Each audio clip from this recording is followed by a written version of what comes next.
Virginia Congressman James Walkinshaw. He serves on the Oversight and Homeland Security Committees. Congressman, welcome to you, sir. Democrats say they will not vote to fund DHS unless some real restrictions are put in place for federal immigration enforcement.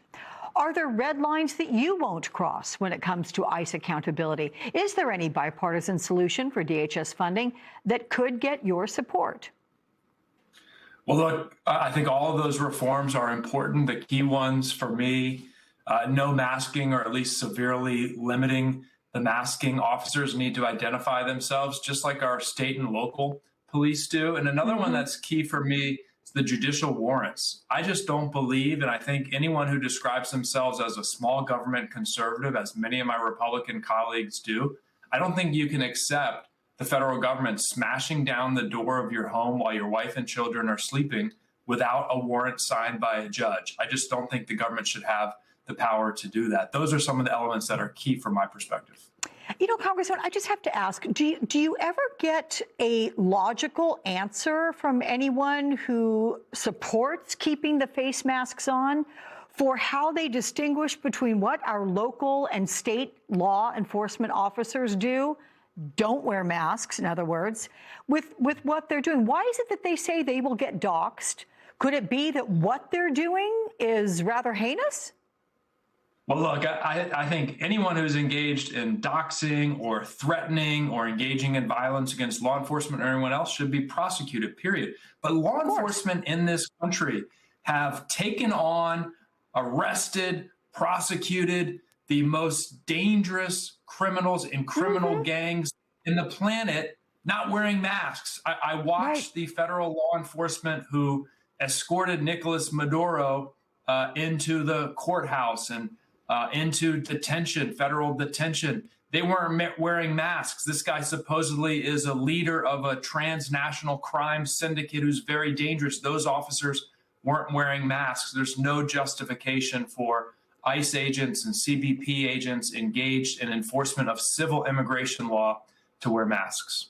I tell you, it just defies logic. I keep on wanting to get an answer for someone. It's also really dangerous. I mean, it's dangerous for everybody, including those officers.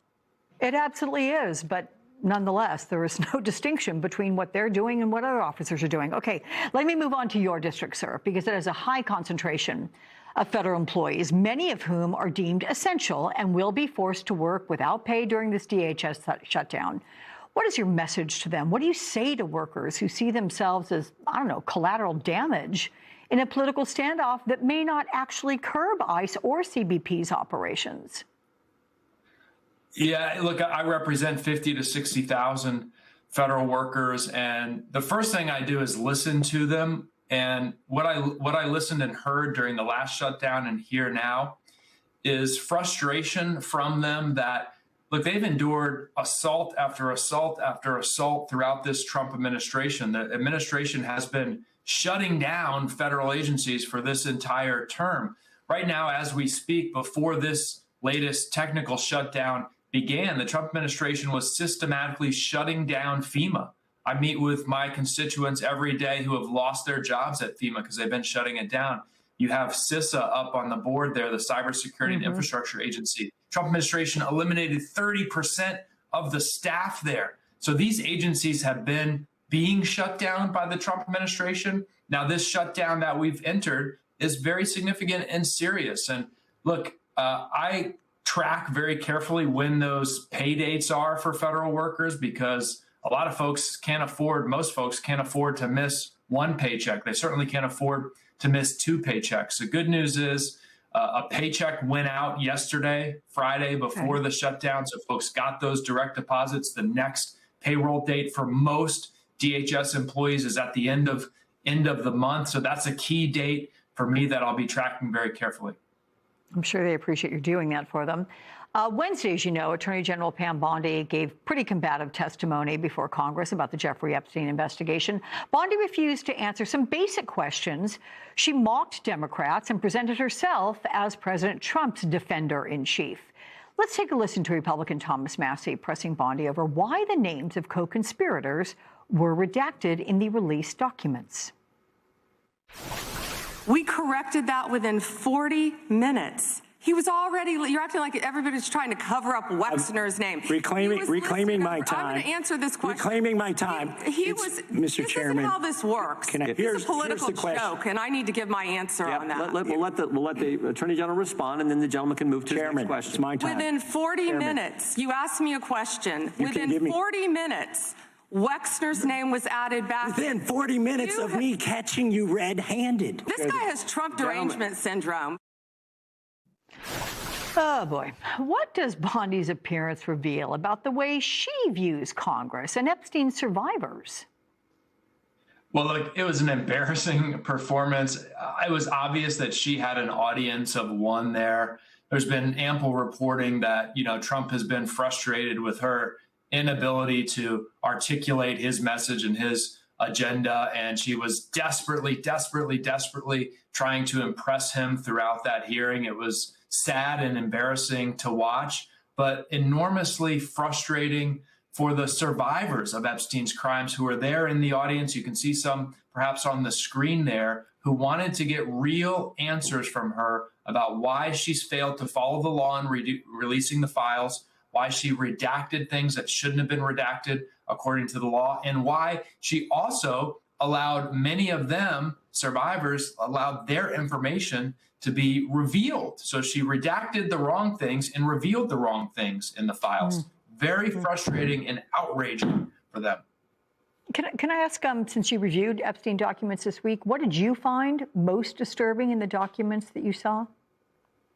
In the documents I reviewed, and it's important to note, there are hundreds of thousands of redactions, and I was there for about 90 minutes. I found a lot of redactions that were not consistent with the law.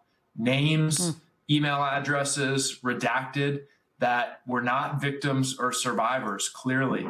The one that I think is most significant, there was an email from Epstein's lawyers to Epstein describing a 20-minute phone call they had with Donald Trump in 2009, where they asked him if he had been on Epstein's jets. And he said, well, I fly on a lot of planes. I don't remember whether I was on that one. When he was asked, had he been to Epstein's mansion, and he gave another denial. Clearly, Donald Trump in 2009 not telling the full truth about his relationship with Epstein. That entire document was redacted. There was no information about victims or survivors in that document. No legal reason for it to have been redacted other than to protect Donald Trump from embarrassment. So there's a new Wall Street Journal report which paints a pretty damning picture of DHS under the leadership of Kristi Noem and her top advisor, Corey Lewandowski. And it describes a department driven by optics, loyalty tests, and retaliation against career officials, right down to some staged raids and politically driven firings. Do these allegations, sir, of corruption warrant a formal investigation? And what measures should or can Democrats take to hold Noem and Lewandowski accountable? It absolutely merits a formal investigation. Look, I'm on record. Kristi Noem should step down, be fired, or be removed through impeachment. She has violated her oath to the Constitution. She's failed in her duties. And this is one area where, if you got people to be honest with you, Democrats and Republicans are frustrated with her leadership of DHS. Democrats on the Homeland Security Committee, where I serve, have started an investigation. We have written her asking for detailed answers to questions about allegations of corruption, including the $220 million of taxpayer money she used for an advertising campaign to promote herself, much of which was funneled secretly to her political and personal allies. We're asking tough questions about that. We need Republicans to join us and start doing the right thing here. She's bad for the country. She's bad for the Department of Homeland Security. Virginia Congressman James Walkinshaw, thank you so much, sir. Appreciate your time. One person's take on the most surprising and alarming and disturbing parts of the Epstein files when we're back in 90 seconds.